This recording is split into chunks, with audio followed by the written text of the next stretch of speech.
Shalom friends, ఈరోజు సాయంకాలం చర్చకు స్వాగతం. ఈరోజు చర్చించబోయే టాపిక్ ఏంటంటే భగవద్గీత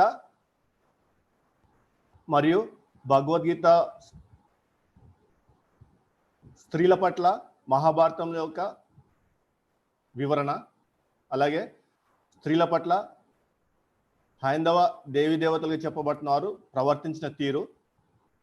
సో మొదటగా జాన్కోయ్ బ్రదర్ ఉన్నారు నాతో పాటు. జాన్కోయ్ బ్రదర్తో స్టార్ట్ చేస్తాను. జాన్కోయ్ బ్రదర్. వందనాలు బ్రదర్. యా, భగవద్గీత గురించి కొంచెం విశ్లేషించి చెప్పరా? ఇప్పుడు రాధా మనోహర్ దాస్ ఎంతసేపు బైబిల్ తప్పుడుగా మాట్లాడుతూ ఉంటాడు కదా. అవునండి. ఏం చేద్దామంటే ఆయన యొక్క గ్రంథమైన భగవద్గీతను మనము విశ్లేషించుకుందాం. చేసిన పరిశోధనలో మీరు తెలుసుకున్న విషయాలు మాతో షేర్ చేసుకోండి బ్రదర్. అలాగేనండి. నా దగ్గర 2 పుస్తకాలు ఉన్నాయి చూడండి. ఇదిగో ఇస్కాన్ టెంపుల్ సంబంధించిన భగవద్గీత ఇది. దీంతో పాటు గీత మరి మకరందం, గీతా మకరందం. చాలా మంది హిందువులు మన అసలు ఒక ఆయన ఫోన్ చేసి భగవద్గీత నువ్వు చదివావని అడిగారండి. అడిగినప్పుడు నేను గీతా మకరందం చదివానంటే అప్పుడు ఆయన అన్నాడు, గీతా మకరందం అంటే ఏంటి అడుగుతున్నాడండి నన్ను. గీతా మకరందం అంటే ఏంటి అని అడుగుతున్నాడు. బాబు ఇదే గీతా మకరందం అంటే ఇదే, దీన్ని కూడా భగవద్గీత అని కూడా అంటారు, గమనించాలి. అంటే వాళ్ళ పుస్తకాల కోసం వాళ్ళకి మినిమం అవగాహన కూడా లేదు అని మనకు అర్థమవుతుంది. అలాగే ముఖ్యంగా రాధా మనోహర్ దాస్ గారికి నేను కొన్ని తెలియజేయాలనుకుంటున్నాను. మీరు ఎప్పుడు మొన్న రీసెంట్ గా ఒక వీడియో చేస్తూ మీరు ఏమన్నారంటే, రాధా మనోహర్ దాస్ గారు ఏమన్నారంటే, మరి మీరు మా హిందూ దేవి దేవతలు మీరు వాడుకుంటున్నారు, అవే చెప్పుకుంటున్నారు, మీకు చెప్పడానికి ఏమీ లేదు అన్నట్టుగా మీరు మాట్లాడుతున్నారు. అయితే నేను ఒక పుస్తకం చూపిస్తానండి, మరి అందరూ ప్రేక్షకులు కూడా మీరు చూడాలి. ఇది గౌరంగ అనే ఒక పుస్తకం అండి. ఇది ఇస్కాన్ టెంపుల్ వారి ప్రామాణిక గ్రంథం. ఇస్కాన్ టెంపుల్ వారి ప్రామాణిక గ్రంథం ఇది ఇస్కాన్ టెంపుల్ వారు ప్రింట్ చేశారు. ప్రభుపాదుల వారే దీనికి ఈ టాపిక్స్ ఇవన్నీ కూడా మరి పెట్టారు. ఈ పుస్తకంలో అంటే ఇది ప్రతి దేశంలో ఉంటుంది, ఇంగ్లీష్ లో ఆల్ లాంగ్వేజ్ లో ఇది ప్రింట్ చేశారు, గౌరంగ అనే పుస్తకం. ఇందులో 3 అంశాలు ఏంటంటే, పేజ్ నెంబర్ 273లో, ఈ పుస్తకంలో పేజ్ నెంబర్ 273లో యేసుక్రీస్తు అవతార పురుషుడు అని రాసుకున్నారు. యేసుక్రీస్తు అవతార పురుషుడు అని మీరు ఎందుకు రాసుకున్నారు ఆలోచించండి. మరి యేసుక్రీస్తు అవతార పురుషుడు అని రాసుకున్నారు కనుక మీరు యేసుక్రీస్తుని వాడుకుంటున్నారా అనేది ఒక ప్రశ్న నాకు రేజ్ అవుతా ఉంటది. ఎవరికైనా రేజ్ అవుతుంది కదా, ఏమంటే యేసుక్రీస్తుని అవతార పురుషుడిగా ఎందుకు వాడుకుంటున్నారు? బ్రదర్ పేజ్ చూపించగలరా? చూపిస్తానండి, పేజ్ చూపిస్తానండి. 273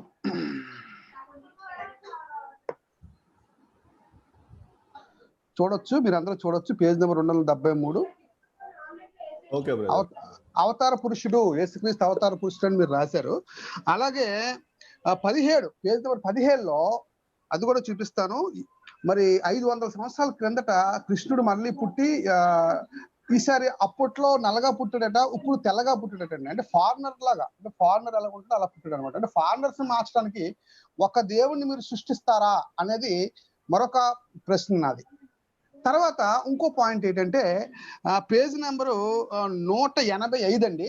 185లో మరి ఎవరైనా దాడి చేస్తే గనక ఇస్కాన్ టెంపుల్స్ మీద కానీ, ఇస్కాన్ వ్యవహారం చేసే వారి మీద, ముఖ్యంగా మత ప్రచారం చేసే వారి మీద కానీ దాడి చేస్తే వదలకుండా వాళ్ళని కొట్టండి, మీరు ప్రతి దాడి చేయండి, దాడి చెయ్యొచ్చు అని ఈ పుస్తకంలో రాసి ఉందండి. 185 నేను మీకు చూపిస్తానండి. అది 185 ప్రేక్షకులను గమనించాలి. ఇది నేను టిక్ పెట్టాను కూడా అండి. మీకు అర్థమైందండి. మత ప్రచారం చేసినప్పుడు ఎవరైనా దాడి చేస్తే వాళ్ళని తిరిగి కొట్టండి అని ఈ పుస్తకం చెప్తుందండి. మీకు అర్థమవుతుందా? ఇప్పుడు క్రైస్తవులు చూడండి, మత ప్రచారం చేసినప్పుడు మేము చేస్తాం, ఎందుకంటే మాకు రాజ్యాంగం ఇచ్చిన హక్కు, మా బైబిల్ చెప్పింది. మేము అలా చేస్తున్నప్పుడు మీరేం దాడి చేసినప్పుడు మేము సైలెంట్ గా వెళ్ళిపోతాం, ఎందుకంటే మా దేవుడు ప్రతి దాడి చేయమని చెప్పలేదు, శత్రువును సైతము ప్రేమించమని చెప్పాడు. కానీ ఇక్కడికి వచ్చేసరికి మీరు ఇలాంటి సిద్ధాంతాలు ఎలా ఫాలో అవుతున్నారని ఆలోచిస్తే మరి గీత మీకు మరి ప్రేరణ అని మాకు డౌట్ వస్తుంది. రాధా మనోహర్ గారు, మీరు యేసుక్రీస్తుని ఎందుకు మీరు మీ పుస్తకాల్లో రాసుకుని అవతార పురుషుడిగా ఎందుకు చేశారు అనేది ఒక పెద్ద ప్రశ్న. దానికి రాధా మనోహర్ గారు నాకు జవాబు చెప్తారు. అయితే ఇందులో ముండక ఉపనిషత్తు అని ఒక ఉపనిషత్తు ఉంది, ఉపనిషత్తు పుస్తకం ఉంది. ఈ ముండక ఉపనిషత్తు అనే ఉపనిషత్తులో పరవిద్య అలాగే భూ సంబంధమైన విద్య అనే 2 విద్యలు ఉంటాయంట. ఆ భూమి మీద వ్యాకరణ, ఛందస్సు, ఈ పుస్తకాలు అన్నిటికంటే మోక్ష మార్గం అనేది చాలా ఇంపార్టెంట్ అని ఉపనిషత్తులు చెప్తున్నాయి. ముండక ఉపనిషత్తు చెప్తుంది మోక్ష మార్గం ఇంపార్టెంట్ అని, మీ గ్రంథం చెప్తుంది.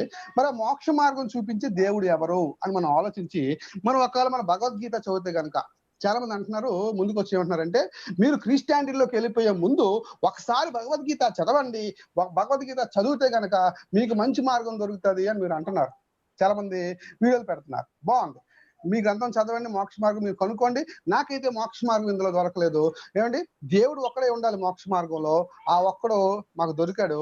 మరి భగవద్గీతలో మనం ఆలోచిస్తే కొన్ని రెఫరెన్స్లు చెప్తాను మీకు.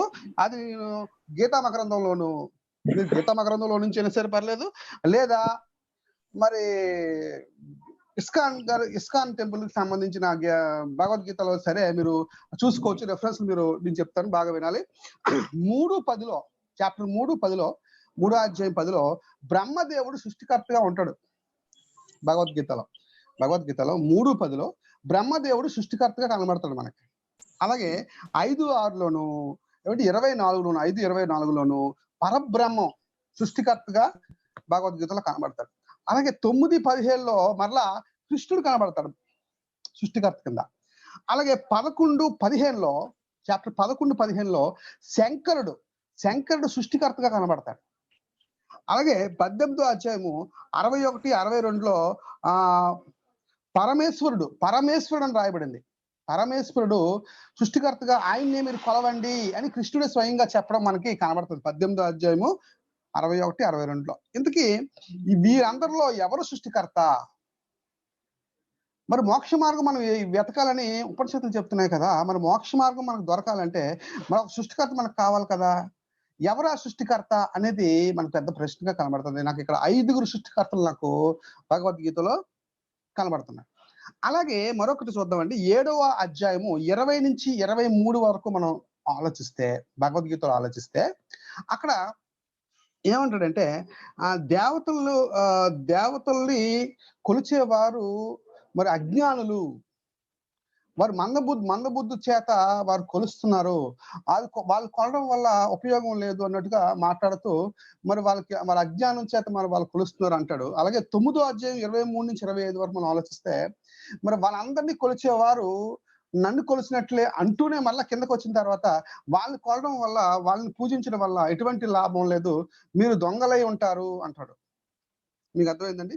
అలాగే 17:4లో భగవద్గీత 17:4లోకి వచ్చేసరికి మరి చాలా ఈ లోకంలో ఉన్న చాలా రకరకాల సిద్ధాంతాల్లో మరి భూతాలకు కూడా పూజించే సిద్ధాంతం ఉంటది. మరి భూతాలకు పూజించే వారు భూతాల లోకాలకు వెళ్తారు, మరి నన్ను పూజించే వారు నా లోకానికి వస్తాడని ఎంకరేజ్ చేస్తున్నట్టుగా, అవి మీరు చేసుకోండి అన్నట్టుగా మళ్ళీ కాంట్రడిక్షన్ మనకి కనబడుతుంది. అలాగే 9:34 వచ్చేసరికి ఏమంటాడంటే నన్నే పూజించాలి అంటాడండి. నన్నే పూజించాలి అంటాడు. ఇలా చాలా కాంట్రడిక్షన్స్ అర్థం అవ్వకుండా ఉంటది భగవద్గీత, బాగా గమనించాలి. ఇంతకీ మోక్ష మార్గం ఏది?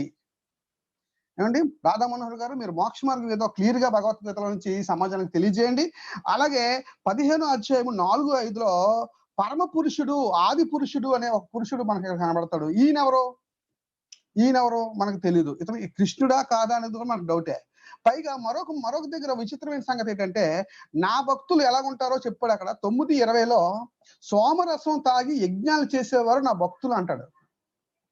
బాగా గమనించాలండి. సోమరసం తాగి మరి యజ్ఞాలు చేసేవారు నా భక్తులు అంటాడండి 9:20లో. సోమరసం అంటే ఏంటి?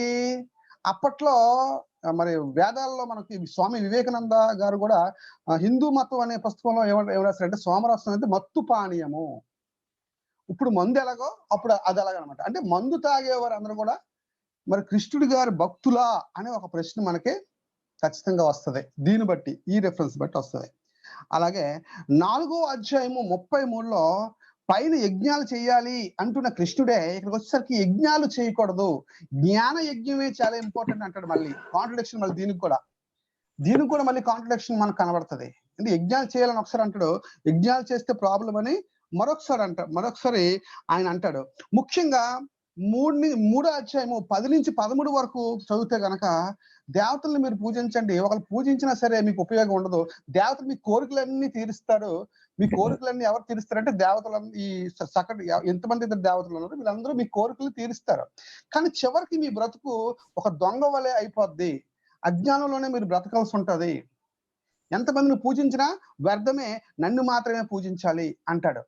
3వ అధ్యాయము 10-13 వరకు దీనికి మీరు జవాబు చెప్పాలి.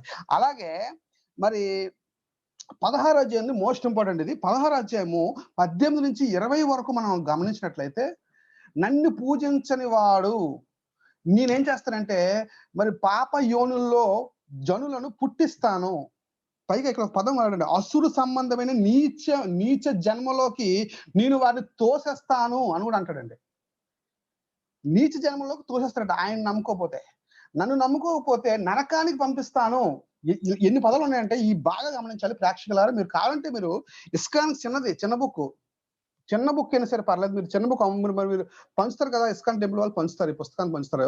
రాధా మనోహర్ గారు మీరు కూడా పంచుతున్నారు కదా, నా ప్రశ్నకి జవాబు చెప్పండి. 16వ అధ్యాయం 18-20 వరకు మరి కృష్ణుడు గారు ఏమంటున్నారంటే, ఆయన ఏమంటున్నాడంటే నన్ను పూజించకపోతే నరకంకి వెళ్తారని ఒక మాట, నన్ను సేవించకపోతే మీరు పాప యోనుల్లో మిమ్మల్ని పంపిస్తానని రెండో మాట, అలాగే మిమ్మల్ని ఏం చేస్తానంటే అసుర సంబంధమైన నీచ జన్మలోకి మిమ్మల్ని ఏం చేస్తానంటే త్రోసేస్తాను అనే పదం కూడా ఆయన వాడడం జరిగింది.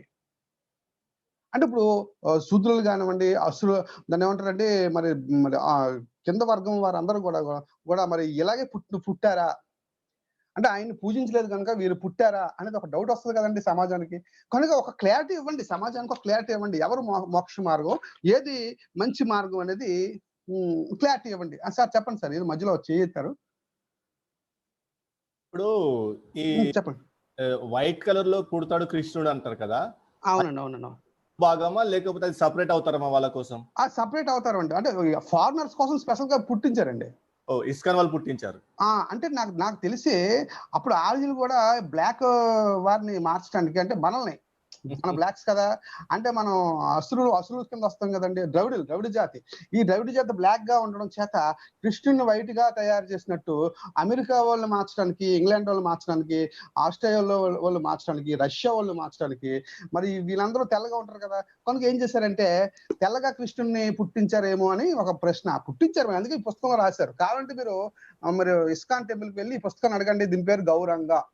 ఈ గౌరంగ అనే పుస్తకాన్ని మీరు కొని ఇందులో చదివితే కనుక తెల్ల కృష్ణుడు 500 సంవత్సరాల కిందట పుట్టాడని మరి ఇందులో రాయబడింది. తయారు చేశారు, ఇలాగే కృష్ణుని తయారు చేశారా అనేది ప్రశ్న. అంటే భారతీయుల్ని మోసం చేయడానికి నల్ల కృష్ణుడు, భారతీయుల్ని మోసం చేయడానికి నల్ల కృష్ణుడు, అమెరికన్స్ ని మోసం చేయడానికి తెల్ల కృష్ణుడు. పైగా వీళ్ళకి మళ్ళీ ఎవరు కావాలి? అవతార పురుషుడుగా యేసుక్రీస్తు కావాలి వీళ్ళకి. ఓకే, మీకు అర్థమవుతుందా బ్రదర్? ఇంకా కొన్ని ఉన్నాయని చెప్పేసి క్లియర్ చేసేయమంటారా? చెప్పండి కంటిన్యూ. రైట్. ఇంకా 9:32లోకి వెళ్ళిపోతే, 9:32లో భగవద్గీతకి వెళ్ళిపోతే ఏమంటే పాప జన్మ చేసిన వాళ్ళు శూద్రులు పాప జన్మము చేసి పాప పనులు చేసేవారు పాప జన్మ పొందుతారు, శూద్రులు కూడా అదే జన్మ పొందుతారు, నన్ను సేవించకపోతే ప్రమాదం అంటాడండి. ఇంకో ఇంపార్టెంట్ పాయింట్ ఏంటంటేనండి, భగవద్గీత 1వ అధ్యాయము 40-44 వరకు మనం ఆలోచిస్తే ఇక్కడ స్త్రీల ప్రస్తావన అర్జునుడు చేస్తాడండి. ఈ అర్జునుడు ఏమని చెప్తాడంటే, ఇదిగో ఈ స్త్రీల వల్ల ఏమవుతుందంటే మన కుల ధర్మాలు నాశనం అవుతున్నాయి, వర్ణ సంక్రమం జరుగుతుంది, కనుక అలా వర్ణ సంక్రమం జరిగితే గనక కులము నాశనం అవుతుంది, ధర్మము నాశనం అవుతుంది అంటాడు. మరలా చెప్తున్నాను రిఫరెన్స్, 1వ అధ్యాయము 40-44 వరకు స్టార్టింగ్ అధ్యాయమే మనకి. స్టార్టింగ్ అధ్యాయంలో కనబడుతుంది. అంటే కులాంతర వివాహాల్ని పూర్తిగా నిషేధిస్తుంది అనమాట భగవద్గీత. నిజంగా కులం అనేది నాశనం అవ్వాలంటే ఇండియాలో కులం అనేది పూర్తిగా డిస్ట్రాయ్ అవి మరి అందరూ సమానమైన తత్వం రావాలంటే ఈ దేశంలో కులాంతర వివాహాలు జరగాలి. అయ్యా రాధా మనోహర్ గారు, మరి మీరు కులాంతర వివాహాల్ని చేయండి. నేను మీకు సలహా ఇస్తున్నాను, మీరు కులాంతర వివాహాలను చేయండి. ఎందుకంటే మీరు కులాంతర వివాహాలు చేస్తే అందరూ సమానమైన తత్వం ఇండియాలో వస్తుంది. లేకపోతే మరి స్త్రీల వల్లే కుల ధర్మాలు నాశనం అయిపోతాయి. ఎందుకంటే వాళ్ళు మరి సంకరం అయిపోతారు కనుక వేరే వాళ్ళు పెళ్లి చేసుకుంటే, ఒక కులం వాళ్ళు ఇంకో కులం వాళ్ళు పెళ్లి చేసుకుంటే మరి ఈ విధంగా ధర్మం నాశనం అయిపోద్ది. అలా నాశనం అయిపోయిన ధర్మం వల్ల అనేకులు అందరూ కూడా నరకానికి వెళ్తారు. అంటే ఇందులో భగవద్గీతలో బెదిరింపులు మనకు కనబడుతున్నాయి బ్రదర్. ఎందుకంటే ఇప్పుడు రాధా మనోహర్ గారు ఎక్కువ శాతం ఏమంటారంటే మార్క్స్ వార్త 16 అధ్యాయం చూపిస్తూ ఈయన ఏమంటున్నారంటే, ఇదిగో యేసుక్రీస్తు నమ్ముకోకపోతే మరి నరకాలలో వేస్తాడు అని వీళ్ళు దేవుడు చెప్తున్నాడు అంటున్నారు కదా. మరి ఇక్కడ పాప యోనుల్లోనూ నీచ జన్మంగాను త్రోసేస్తాను, పుట్టిస్తాను, నన్ను నమ్ముకోకపోతే, నన్ను విశ్వసించకపోతే, నన్ను మాత్రమే ఆరాధించకపోతే అజ్ఞానులు అని చెబుతూ మిమ్మల్ని నరకంలో తోస్తానని కూడా ఈయన కూడా అంటున్నాడు కదా. మరి ఈయన కూడా అంటున్నాడు కనుక మరి ఫస్ట్ మీరు మీ గ్రంథాలు చెప్పుకోండి. అందుకే మీ గ్రంథాలు చెప్పుకోకుండా మా బైబిల్ జోలికి ఎందుకు వస్తున్నారు మీరు? కనుక మా బైబిల్ జోలికి రాకుండా ముందు మీ గ్రంథాల్లో ఏముందో తెలుసుకోండి. ఇక్కడ సమానత్వం ఉందా అని అడుగుతున్నాను. అంతేకాకుండా దేని ఎంకరేజ్ చేస్తున్నాడో చూద్దాం. ఇక్కడ ఏమండి 10వ అధ్యాయం 36లో నేను జోదమును అంటాడు. అంటే జోదాన్ని ఎంకరేజ్ చేస్తున్నాడు, సోమరసాన్ని ఎంకరేజ్ చేస్తున్నాడు. అంతేకాకుండా మరి 11వ అధ్యాయం 32లో అర్జున నువ్వు యుద్ధం చేయకపోతే నేను మహాకాలులుగా మారి అందరినీ నేనే సంహరిస్తాను. అర్జునుడేమో వద్దు, పాపం చుట్టుకుంటది, నాకు వద్దు అని అర్జునుడు యుద్ధానికి వెళ్ళడానికి ఇష్టపడకపోతే ఈయన ఎంకరేజ్ చేస్తూ ఏం చేస్తున్నాడంటే, నువ్వు చంపకపోతే చెప్పు, నేను దిగిపోయి పూర్తిగా నేను రథాన్ని దిగిపోయి ఏం చేస్తాను, నేనే చంపేస్తాను, నేను ఏమన్నా తెలుసా, నేను కాలకన్ను అని పదం వాడతాడు. 11వ అధ్యాయము 32 కాలండి మీరు చూసుకోండి. అంటే ఇక్కడ మరి హింసకి ప్రేరేపిస్తున్నట్టుగా కనబడుతుంది. అలాగే 10వ అధ్యాయం 23లో రాక్షసుల్లో నేను కుబేరును అంటాడు. అంటే నేను రాక్షసును అని కూడా మరి కృష్ణుడు ఇక్కడ అనడం మనకి కనబడుతుంది. ఏమంటే 4:13లో ఈ వర్ణాలు నేనే సృష్టించాను, వారి గుణాలు బట్టి నేనే సృష్టించాను అంటాడు. 18వ అధ్యాయం 47కి వచ్చేసరికి ఎవరి కులంలో ఆలే ఉండాలి, ఎవరి వర్ణంలో ఆలే ఉండాలి, కులం గాని మారితే, వర్ణం గాని మారితే ఏమంటే నరకంలో వేస్తాను అంటాడు. కులం మారినా అంటే ఎవరు చేసిన పని వారే చేయాలి. ఎగ్జాంపుల్ గా చెప్పులు కుట్టినోడు వాళ్ళు తరతరాలు వాళ్ళు చెప్పులే కుట్టాలి, ఇంకా చదువుకొని పైకి రాకూడదు. మీకు అర్థమవుతుంది? అంటే ఎవరి కులంలో వాళ్ళే ఉంటే అది పరలోకం తీసుకెళ్తుంది, మోక్ష మార్గం తీసుకెళ్తుంది. ఒకళ్ళు కులం మారితే గనక ఏమవుతుందంటే ఆటోమేటిక్ గా కులం మారితే ఏమవుతుందంటే ధర్మం డిస్టర్బ్ అవుతుంది కనుక మీరు నరకంలోకి వెళ్తారు అని క్లియర్ గా భగవద్గీతలో చెప్తున్నాడు. పైగా మరి మిగతా వాళ్ళందరికీ కర్మలు ఉంటాయంట. 4:14లో నాకు మాత్రం కర్మలు ఉండవు అంటాడు. విచిత్రం ఏంటంటే ఆయనకి కర్మలు లేకపోతే ఆయన మరణించినప్పుడు ఆయన ఎందుకు మరణించాడు? కృష్ణుడు ఎందుకు మరణించాడు? ఏమండి, ఎందుకంటే అప్పుడు ఎక్కడ రామాయణంలో మరి వాళ్ళని చంపినందుకు ఇక్కడ ఆ కర్మఫలం ఇక్కడ వచ్చింది అని మరి మీరే చెప్తున్నారు. మీ ఛానల్స్ లో కూడా చాలా వీడియోస్ లో కూడా నేను చూశాను, విన్నాను. మరి ఇక్కడ కర్మఫలం లేదని ఎందుకు కృష్ణుడు చెప్తున్నాడు? కనుక మీరు ఏదైనా మాట్లాడినప్పుడు ముందు మీ గ్రంథాన్ని టాలీ చేసుకోండి. భగవద్గీతలో సమానత్వం ఉందా? ఏది ప్రాసెస్ చేస్తుంది భగవద్గీత? మోక్ష మార్గం భగవద్గీత చూపించగలదా? ఒకరు చూపిస్తే ఏ దేవుని చూపిస్తుంది? ఎవరు సృష్టికర్త భగవద్గీతలో? ఇలాంటి విషయాలన్నీ మనకి అర్థం కావాలి. మరి ఇప్పుడు పుట్టుకొస్తున్న శూద్రులు కానివ్వండి, పుట్టుకొస్తున్న మరి పంచమ జాతికి సంబంధించిన వారు కానీ మరి మిమ్మల్ని కృష్ణుని కొల్లేనందుకు, కృష్ణుని పూజించినందుకు వీళ్ళు పాపయోనుల్లో పుట్టారా అనేది ఒక పెద్ద ప్రశ్న. అలాగే కులంతర వివాహాలు చేసుకుంటే మరి ధర్మం నాశనం అయిపోద్దా? మరి ఆ ధర్మాన్ని కాపాడడానికి ప్రతి యుగంలోనూ మరి శ్రీకృష్ణుడు పుట్టుకొని వస్తున్నాడా? చివరికి కల్కి అవతారం ఎత్తి మొత్తం అందరినీ మిలేచి జాతిని అంతా నాశనం చేస్తాడా? ఇలాంటి ప్రశ్నలన్నీ కూడా మీరు జవాబు చెప్పాల్సి ఉంటుంది సార్. రాధా మనోహర్ గారు, ఇందు మూలంగా ఈ లైవ్ ద్వారా మీకు తెలియజేస్తున్నాను, మా బైబిల్ మీద పడి ఏడకుండా ఏమంటే మీ భగవద్గీత మీద పడి మీరు ఏడాలని నేను కోరుకుంటూ, అండ్ ఇంకా మన ప్రేక్షకులు ఉన్నారు, ఇంకా మన మిత్రులు ఉన్నారు, వాళ్ళు వ్యూస్ ని పంచుకుంటారు. బ్రదర్ ఇది బ్రదర్. Yeah okay brother. ఏం చేస్తున్నంటే మనకు ప్రశ్న, అసలు సనాతన ధర్మం అంటే ఏంటి అనేది. సో ఫస్ట్ సనాతన ధర్మం అంటే ఏంటో చెప్పి నేను ముందుకెళ్తాను. సనాతన ధర్మం అంటే ఏంటో తెలుసుకోవాలంటే మహాభారత సంభవ పర్వ సెక్షన్ 122లో శ్వేతకేతు మరి ఉద్దాల కూడా సంభాషణ వినాలి మనం. ఇక్కడ నేను స్క్రీన్ పైన పెట్టాను చూడండి. one day in the presence of Swetaketu's father, a Brahmana came and catching Swetaketu's mother by the hand, told her, "Let us go." Beholding his mother seized by the hand and taken away apparently by force, the son was greatly moved by wrath. Seeing his son indignant, Uddalaka addressed him and said, "Be not angry, O son. This is the practice sanctioned by antiquity." ఇక్కడ సందర్భం ఏంటంటే, ఒక బ్రాహ్మణుడు శ్వేతకేతు ఇంటికి వచ్చి శ్వేతకేతు తల్లిని తీసుకెళ్తాడు పడుకోవటానికి, ఆమెతో పడుకోవటానికి. సో అది చూసిన శ్వేతకేతు కోపానికి గురవుతాడు. ఇదేం మర్యాద, ఇదేం ఆచారం అని చెప్పేసి. సో శ్వేతకేతు కోపపడటం చూసి ఉద్దాలకుడు వచ్చి అతనికి అర్థమయ్యేటట్టు చెప్తాడు, కుమారుడా నువ్వు కోపపడొద్దు, ఇదే మన సనాతన ధర్మం అని చెప్పేసి. స్క్రీన్ పైన సంస్కృత శ్లోకం పెట్టాను చూడండి, మహాభారత బుక్ 1 చాప్టర్ 113 శ్లోక 13 సంస్కృతంలో. యశ ధర్మ సనాతన, ఇదే సనాతన ధర్మం. అర్థమవుతుందా? సో ఇది అర్థమవుతుంది బ్రదర్. ఇది సనాతన ధర్మం అంటే ఏంటంటే, ఇంటి ఇల్లాల దగ్గరకు వచ్చి ఎవడనొచ్చి పడుకోవచ్చు. ముఖ్యంగా ఆధిక్యత బ్రాహ్మణులకు ఉంది. బ్రాహ్మణుడు ఎవరింటికైనా వెళ్ళి ఆ ఇంటి యజమాని యొక్క భార్యని తీసుకెళ్ళి ఆ రాత్రి పడుకోవచ్చు ఆమెతో. అది సనాతన ధర్మం. గొప్పగా చెప్పుకుంటున్నారు చూడండి, యశ ధర్మ సనాతన అంటే ఇది సనాతన ధర్మం అని చెప్పేసి. అందుకే మనము వీళ్ళని సనాతన ధర్మాన్ని పాటించాలి. మీ సనాతన ధర్మం అంటే ఏంటో అర్థం చెప్పండి అంటే ఒక్కడిసరికి తెలియదు. ధర్మం అంటే ఏంటో తెలియదు. ధర్మం అంటే వర్ణాశ్రమ ధర్మం అంటే ఈ కులం సంకరం కాకుండా కుల వ్యవస్థను కాపాడుకోవటమే ధర్మం అనుకుంటారు. అదే ధర్మం, దానికోసమే కృష్ణుడు వచ్చాడు అనుకుంటారు. కానీ యాక్చువల్గా సనాతన ధర్మం అంటే ఇవి ఎంత స్పష్టంగా చెప్పారు, ఇషా సనాతన ధర్మ అని. ఎక్కడ కూడా వర్ణ వ్యవస్థను కాపాడుకోవటమే సనాతన ధర్మం ఎక్కడ చెప్పలేదు. ఈ ఒక్క శ్లోకంలో స్పష్టంగా ఇంటి యజమాని ఇళ్లతో బ్రాహ్మణుడు పోయి పడుకోవటం సనాతన ధర్మం అని చెప్పారు. ఇంకోటి బ్రదర్, ఇక్కడ స్త్రీలకు ఎంత మంచి గౌరవం ఇచ్చారు చూడండి.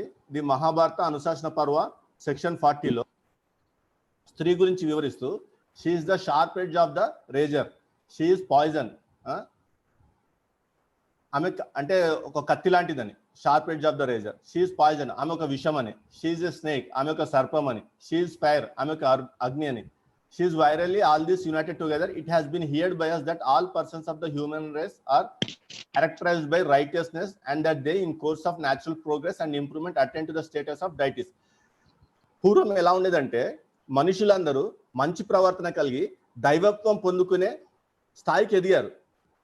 అది చూడలేని దేవతలు ఏం చేశారంటే, మనుషులు దైవత్వం పొందుకోవద్దని చెప్పేసి ఒక స్త్రీని సృష్టించి మనుషులను భ్రష్టు పట్టించడానికి ఆ స్త్రీని ఉపయోగించారు.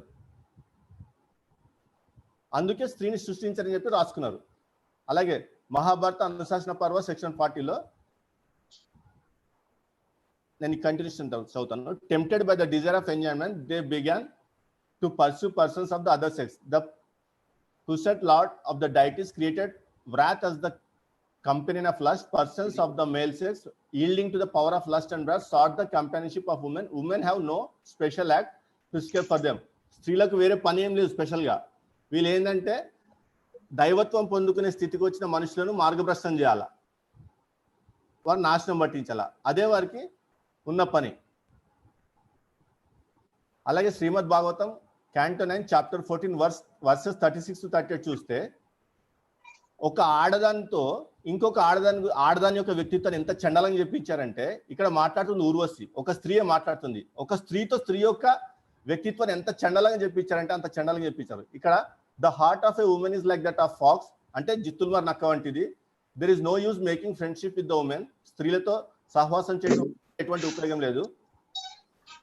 మరలా woman as a class are merciless and cunning, అంటే క్రూరులు, ఎటువంటి దయాలత్వం లేనివారు. They do not fear killing even a faithful husband or brother. నమ్మకమైన భర్తను కానీ తమ్ముడిని కానీ లేకపోతే సోదరుని కానీ చంపడానికి వాళ్ళు వెనకాడరంట. మళ్ళీ women are easily seduced by men. చూడండి ఎంత చండాలంగా రాసుకున్నారు. అలాగే Srimad Bhagavatam Canto 9 chapter 14 verses 36 to 38లో the women is the object of sexual pleasure అంట. అలాగే the fruits of women are the pleasure of intercourse and of spring.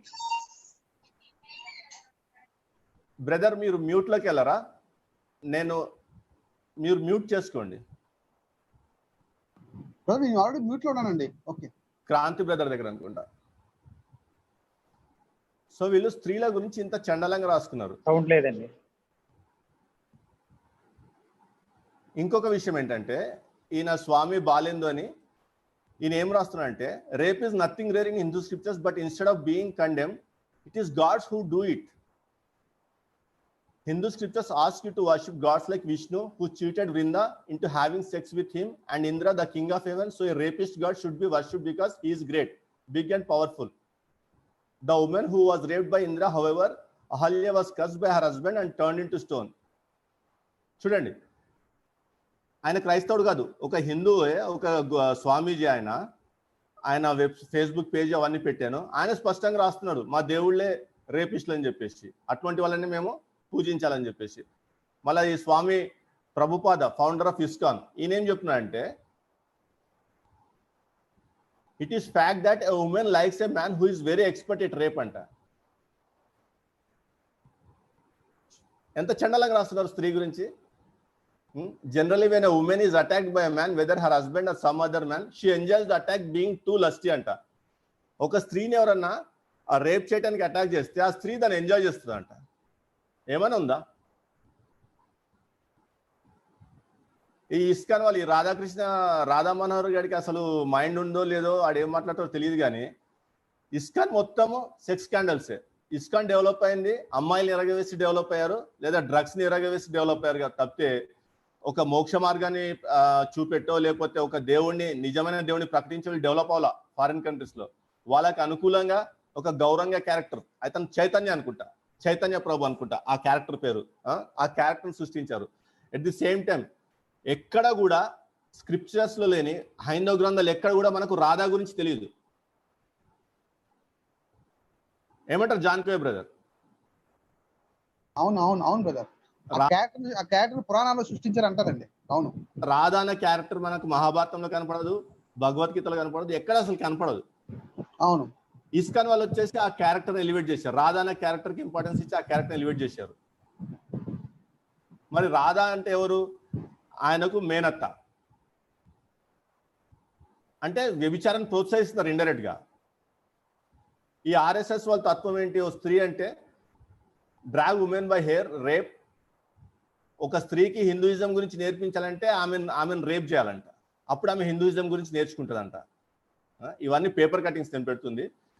ఇప్పుడు ఈమె బీజేపీ ఎంపీ కిరణ్ ఖేర్, ఈమె ఏమైనా స్పష్టంగా చెప్తుంది, రేప్ కల్చర్ నాట్ న్యూ, అంటే మాకు రేప్ కల్చర్ కొత్త ఏం కాదు, మాకు అలవాటు అని చెప్తుంది. ఎవరన్నా ఇలా చెప్పుకుంటారు ఒక దేశ కల్చర్ గురించి? మళ్ళా BJP has highest number of MPs and MLAs with cases of crimes against women's study. చూడండి, బీజేపీలో ఉన్న ఎమ్మెల్యేలకు ఎగ్నెస్ట్ గా, ఎంపీలకు ఎగ్నెస్ట్ గా ఎక్కువ ఈ కేసులు ఉన్నాయి.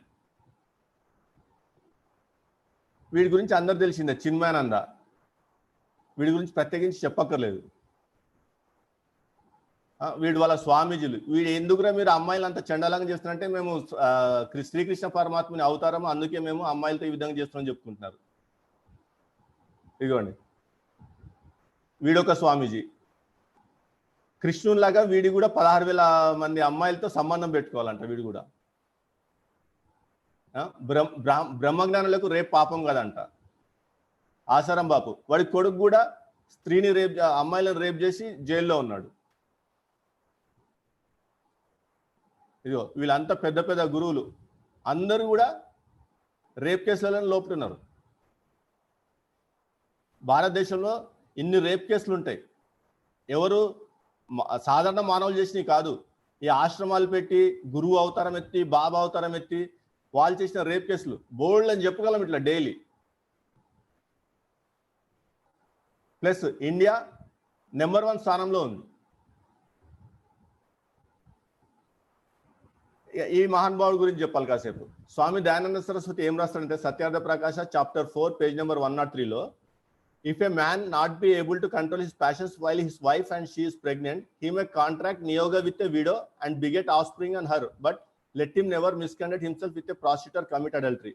చూడండి, భార్య ప్రెగ్నెంట్ గా ఉన్నప్పుడు ఈ సెక్స్ సంబంధమైన కోరికలను కంట్రోల్ చేసుకోలేకపోతే ఒక విధ్వరాలతో సంబంధం పెట్టుకొని కోరికలు తీర్చుకోవాలంట, కానీ వ్యభిచారితో పోకూడదంట. అంటే విధవరాలకి ఇస్తున్న స్థానం చూడండి వీళ్ళ గ్రంథాల్లో. ఇదేం పురాతనమైన కాదు కదా, ఇది 18th సెంచరీ. దయానంద సరస్వతి అంటే 18th century, 17th century, 18th century మనిషి. 18th సెంచరీ 17th సెంచరీలో ఇట్లాంటి ఆలోచన కలిగినాడంటే వాళ్ళ గ్రంథాలు ఇంకెంత చండాలం ఉంటుంది. వాళ్ళ గ్రంథాల యొక్క ప్రభావం వల్లనే కదా ఇటువంటి ఆలోచనలు వచ్చేది. అదే బైబిల్ ఏం చెప్తుంది? You shall not commit adultery, you shall not commit adultery. నిర్గమకాండము 20:14. అలాగే జెనసిస్ చాప్టర్ 2:24లోనే adultery sexual relations in which at least one party is married to someone else according to book of Genesis. Marriage is a union established by God himself. For this reason a man will leave father and mother and be united to his wife. అంటే వివాహ బంధానికి ఎంత ప్రాముఖ్యత ఇస్తుందో మనం అర్థం చేసుకోవచ్చు ఇక్కడ. మళ్ళీ మత్తయి సువార్త 5వ అధ్యాయంలో 27-28 చూస్తే మోహపు చూపుతో చూస్తేనే వ్యభిచారం చేసినట్టు అట్లా చూడటం కూడా తప్పని చెప్తుంది బైబుల్.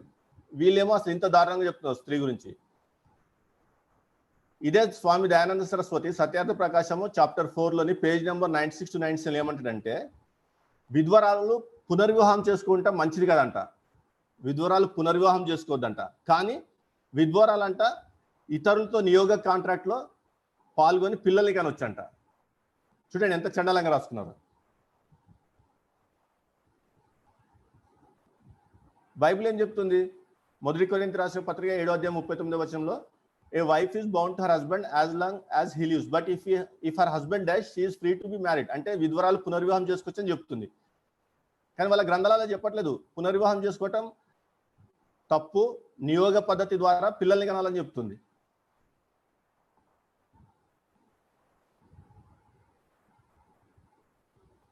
ఇలా చెప్పుకుంటూ పోతే చాలా చండాలం ఉంటుంది. నేను కొంచెం టైం ఇతరులకు ఇవ్వడానికి. మనం వాళ్ళ గ్రంథాలు చూస్తే ప్రజాపతి తన సొంత కూతుర్ని పాడు చేసినట్టు చూస్తాం. Panchavimsha Brahmana 8:2-10 Prajapati long to possess his own daughter Ushas. He lost his seed, this was poured down on there. He strengthened it. May this of me not be spoiled. He set it right and made the cattle out of it. కూతురు చూసి వీర్యం కాచుకుంటే ఆ వీర్యం పాడవకూడదు అని చెప్పేసి ఆ వీర్యం నుంచి క్యాటిల్ని ఉత్పత్తి చేశాడంట. అలాగే అయితే బ్రాహ్మణ 3:34లోని 1-4 శ్లోకాలు చూస్తే he approached her, the god saw it. Prajapati commits an act never done before. In order to avert the evil consequences of this incestuous act, the gods inquired for someone who might destroy the evil consequence of it. Among themselves they did not find anyone who might do that. They then put the most fearful bodies of theirs in one. These aggregate of the most fearful bodies of the gods became a god, Bhutavan by name, for he who knows his name only is born. The god said to him, Prajapati has committed an act which he ought not have committed. చూడండి, స్పష్టంగా ఇతర దేవతలు కూడా ప్రజాపతి యొక్క చర్యను చూసి తప్పు చేసినని చెప్పి అతన్ని శిక్షించడానికి భూత్వాన్ అన్న ఒక క్యారెక్టర్ సృష్టించారు. అతను ఏం చేస్తాడు? వెళ్ళి అతను బ్రహ్మ యొక్క తల నరికేస్తాడు. ప్రజాపతి అంటే బ్రహ్మ, ఒక తల నరికేస్తాడు. ఇదే ఐత్రేయ బ్రాహ్మణ 6:5-27 కూడా చెప్పబడింది. మళ్ళీ మత్స్య పురాణంలో కూడా 3:30-33 శ్లోకాలు చూస్తే కూడా స్పష్టంగా మనకు afterwards the creator seeing that form of exquisite beauty was fired with love and repeatedly uttered, what an enchanting form అని చెప్తూ ఆమెను మానభంగం చేసినట్టు రాసుకున్నారు. మళ్ళీ సతపథ బ్రాహ్మణ పార్ట్ 1 ఫస్ట్ కాండ 7th అధ్యాయ 4th బ్రాహ్మణులు కూడా Prajapati conceived a passion for his own daughter, he united with her అని చెప్పి రాసుకున్నారు. This assuredly was a sin in the eyes of the gods. వీళ్ళు మన కహాని ఏం చెప్తారు? అలగారికల్ గా అలా రాశారు, ఫిజికల్ గా జరగలేదు అని చెప్తారు. కానీ ఫిజికల్ గా జరగంది ఇతరులు చూసి ఇది తప్పు చేస్తున్నారని చెప్పి ఒక దేవుని సృష్టించి శిక్షించడానికి అతన్ని చేయరు కదా. అలగారికల్ కాదు, ఫిజికల్ గా ప్రజాపతి తన సొంత కూతుర్ని పాడు చేశాడు. ఇది the Brihadaranyaka Upanishad section 4 chapter 1 verse 144 లో కూడా how can he be united with me after producing me from himself అని ఆ కూతురు అనుకుంటుంది. ఇతను నన్ను ఉత్పత్తి చేశాడు కదా, నన్ను పాడు చేయాలని ఎలా అనుకుంటున్నాడని చెప్పేసి. సో ఇవన్నీ అలగారికల్ కాదు. ఋగ్వేద మండలం 10లో 61వ సూక్తంలో 5-8 రుక్కులు చూసినా కానీ స్పష్టంగా when the father sprang on his own daughter, he uniting with her poured down his semen upon the earth. స్పష్టంగా రాస్తున్నారు. ఇది అలగారికల్ కాదు, ఇది ఈ పురాణాల్లో అంట మనకు అర్థమయ్యే విధంగా రాయటానికి ఈ విధంగా రాశారని చెప్పి మభ్యపెట్టడానికి ప్రయత్నం చేస్తారు ఈ సనాతన ధర్మ బ్రాహ్మణ మతస్థులు, ఆ గురువులు. ఇది ఏదో పుణ్యకారంగా అల్లాగరికల్ గా అలా అర్థమవటానికి చెప్పారని చెప్తారు, వాస్తవానికి అలా జరగలేని చెప్తారు. కానీ మనకు వేదాల్లో కూడా సాక్ష్యం ఉంది అలా జరిగింది తప్పు అని చెప్పేసి. ఇది స్పష్టంగా తెలుగులో ఉంది, హిందీలో కూడా రాశారు.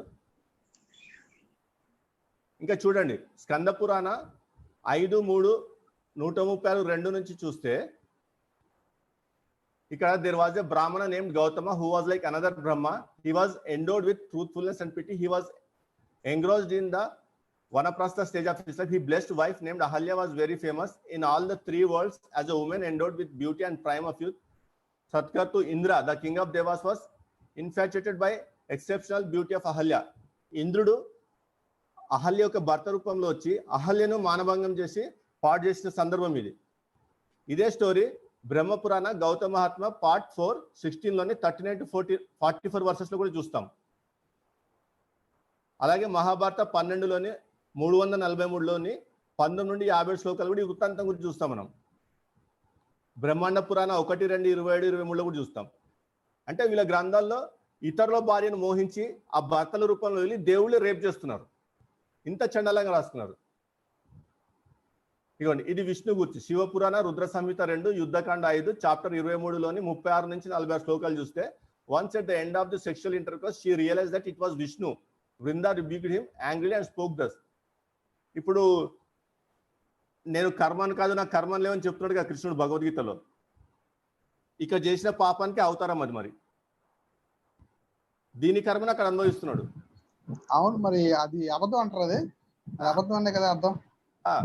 ఇంకొక కామెడీ ఏంటంటే ఇప్పుడు మనం ఇవన్నీ వీడియోస్ చేస్తున్నాం కదా 10 రోజుల నుంచి. వీళ్ళు మన ప్రచారం చేస్తుంటే మనం వీళ్ళకు కౌంటర్ గా మన బైబుల్ ని డిఫెండ్ చేసుకోవటానికి వీళ్ళ గ్రంథాలు ఏమైనా చూపిస్తున్నాం కదా.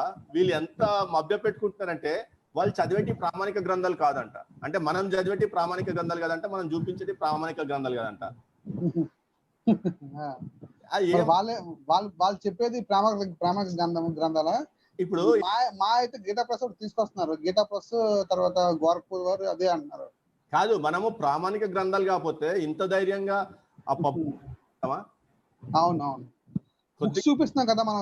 ఖచ్చితంగా మనం ప్రతి దానికి ఎవిడెన్స్ చూపిస్తున్నాం, ఎవిడెన్స్ చూపిస్తున్నాం. నేనైనా పీపీటీ చేసినా కానీ ఈ బుక్ నుంచి తీసుకున్నా, ఇది రిఫరెన్స్ అవును చూపిస్తున్నా కదా. అవునవును. Devi Bhagavatam book 9 chapter 24 verses 1-27 లో కూడా Hari the lord of the world slept and then engage in intercourse with her అని చెప్పి రాస్తున్నారు. ఇంటర్కోర్స్ విత్ హర్ అని చెప్పి రాస్తున్నారు.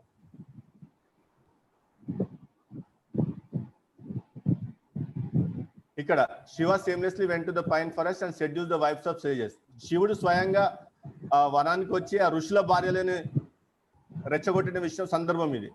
ఇక్కడ అప్పుడే కదా అతను లింగం ఊడిపోతుంది, ఋషులు పెట్టిన శాపం లింగం ఊడిపోతుంది. ఇవన్నీ స్పష్టంగా వాళ్ళ రిఫరెన్సెస్ లో ఉన్నాయి. Kartikeya committing adultery with the wives of gods. చూడండి, కార్తికేయుడు ఇతరుల దేవుళ్ళ భార్యలతోని వ్యభిచారం చేసిన సందర్భం. బ్రహ్మపురాణ గౌతమ మహాత్మ 11:2-5 శ్లోకాలు. ఇలా స్త్రీల గురించి చాలా చండలంగా రాసుకున్నారు. సో సాంబ బ్రదర్ జాయిన్ అయ్యారు కాబట్టి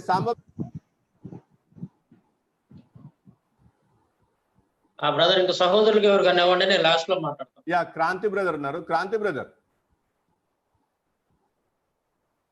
అందనాలు చెప్పండి అన్న. ఇప్పుడు స్త్రీల గురించి ఇంత చండాలంగా రాస్తున్నారు కదా, బైబిల్ చండాలంగా స్త్రీల గురించి ఎక్కడ రాశారా? ఓకే, మాట్లాడమంటారా?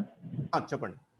ఓకే, ఇప్పుడు ఇప్పటి వరకు అన్న నవీన్ అన్న మీరు చెప్పింది నేను విన్నాను. చాలా బాగా రెఫరెన్స్లు కోట్ చేస్తూ ఆ గ్రంథాలు కూడా చూపిస్తూ మీరు చాలా ఆధారాలతో, అంటే పైన ఏదో ఎవరో చెప్పారు, ఏదో కథ తీసుకొచ్చి పుక్కుంటి పురాణాన్ని చెప్పినట్టు కాకుండా ఆధారాలతో సహా స్క్రీన్ మీద చూపించి మరి ఆధారాలతో కూడా మీరు చెప్పారు.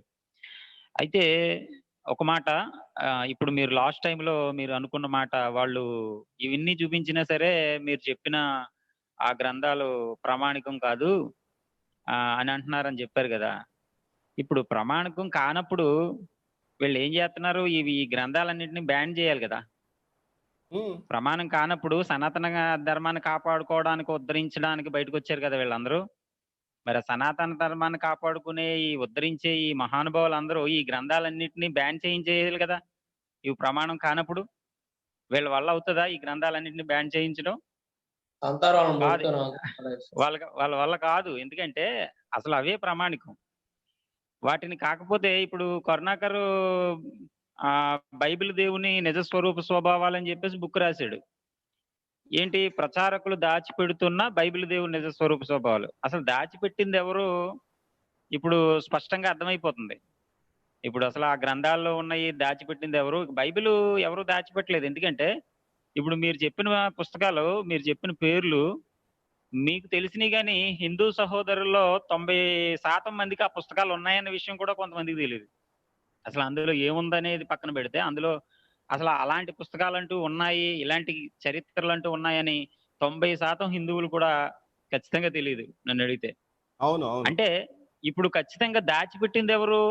హిందూ గ్రంథాల్లో ఉన్న ఈ చండాలపు పనులు, ఈ స్త్రీ వివక్ష, మరి ఇంత భయంకరమైన విషయాలని దాచిపెట్టి ఇప్పుడు మనం బయట పెడతంటే అబ్బబ్బే లేదు అవి ప్రమాణకం కాదు అని చెప్పేవాళ్ళు ఎంత దొంగలో ఒకసారి అర్థమవుతుంది. తరువాత మీరు అడిగినట్లుగా బైబిల్లో నిజంగా చెప్పాలంటే ఈ ప్రపంచ చరిత్రలో ఉన్న మత గ్రంథాలన్నిటిలో కూడా అసలు స్త్రీకి బైబిల్ ఇచ్చినంత విలువ ఏ గ్రంథం ఇవ్వలేదు. ఒక మాటలో చెప్పాలంటే అసలు స్త్రీకి విలువిచ్చిన గ్రంథం అంటూ ఏదైనా ఉంటే అది బైబిల్.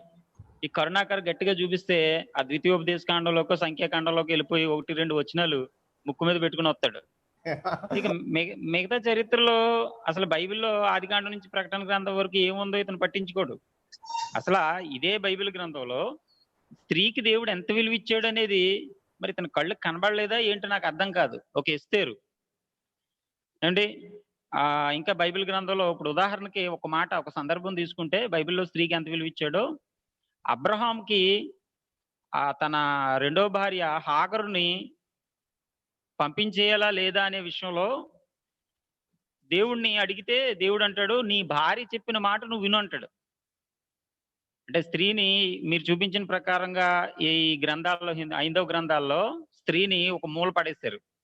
స్త్రీని ముసుగేసుకుని ఒక మూల పడి ఉండేటట్లుగా చేశారు. కానీ ఇక్కడ బైబిల్లో అబ్రహాం అనేటటువంటి ఒక గొప్ప ప్రవక్త తన ఇంట్లో వచ్చిన సమస్య విషయంలో నేను ఏం చేయాలి ఇప్పుడు అని అడిగితే దేవుడు ఏమంటాడంటే, నీ భార్య సారా చెప్పిన మాట ప్రకారంగా నువ్వు చెయ్యి అంటాడు. అంటే ఇప్పుడు చూడండి, ఒక కుటుంబంలో దేవుడు ఒక వ్యవస్థను ఎలా రూపించున్నాడంటే, ఒక స్త్రీకి ఇంట్లో యజమాని భర్త అయినప్పటికీ కూడా భార్య మాటే వినమని చెప్తున్నాడు అక్కడ. అంటే స్త్రీకి విలువిచ్చినట్ట లేనట్ట? ఒక కొంతమంది ప్రవక్తినిలుగా స్త్రీలు ఉన్నారు, అధికారులుగా స్త్రీలు ఉన్నారు. ఇప్పుడు ఒక మాటలో చెప్పాలంటే లోతుకు వెళ్ళక్కర్లొద్దండి. ఇప్పుడు చాలా మంది చెప్తారు భారతదేశంలో స్త్రీలు ఒక 100 సంవత్సరాల నుంచి, ఒక 50 సంవత్సరాల నుంచి బయటకు వస్తున్నారంట. మరి ఇప్పుడు దాకా ఎందుకు లోపల ఉన్నారు అంటే వీళ్ళ ధర్మం వీళ్ళని లోపల పెట్టేసిందనే కదా అర్థం. హిందూ గ్రంథాలు చదివే అధికారం వీళ్ళకుందా? స్త్రీలకు ఉందా? వీళ్ళ లెక్క ప్రకారంగా హిందూ గ్రంథాలని బోధించే అధికారం వీళ్ళ సనాతన ధర్మం ప్రకారంగా స్త్రీలకు ఉందా? స్త్రీలకు ఇచ్చారా వీళ్ళ అధికారం? గట్టిగా అయితే ఒక 100 సంవత్సరాల క్రితం నుంచి, అంటే ఈ కొంచెం చదువు నేర్చుకున్న దగ్గర నుంచి, కొంచెం విప్లవం మొదలైన దగ్గర నుంచి స్త్రీని అణిచివేయకూడదు, స్త్రీని కూడా బయటికి తీయాలని ఇప్పుడు కూడా ప్రభుత్వాలు స్త్రీకి గౌరవిద్దాం, స్త్రీకి సమానత్వం చూపిందాం అంటున్నారు. అంటే ఇప్పుడు దాకా సమానత్వం లేదనే కదా అర్థం. సమానత్వం లేకుండా చేసింది ఎవరు? పూర్వకాలం నుంచి మా గ్రంథాలు, పూర్వకాలం నుంచి ఉన్న మా మతం, ఈ సనాతన ధర్మమే కదా ఈ స్త్రీని అణిచివేసింది. మనం ఖచ్చితంగా మనకి కొన్ని చరిత్రలు తెలుసు. హిందూ గ్రంథంలో ఒక ఆచారం చెప్తానన్నా, ఆ ఆచారం ఏంటంటే విధవరాలు అంటారు. విధవరాలు అంటే ఎవరు? ఇప్పుడు క్రైస్తవ స్త్రీలని బొట్టు, ఈ గాజులు తీసేస్తే విధవరాల్లాగా తయారవుతుంది అంటారు. అసలు విధవరాలు అనే ఒక సంస్కృతిని సృష్టించింది ఎవరు? విధవరాలు అనే సంస్కృతి. ఇప్పుడు విదేశాల్లో విధవరాలైనా లేకపోతే కామన్ స్త్రీ అయినా సమానమైన హక్కులు ఉండి వాళ్ళు బయటకు వచ్చి అన్ని రంగాల్లో కూడా అభివృద్ధి చెందుతున్నారు ఈ రోజు కూడా.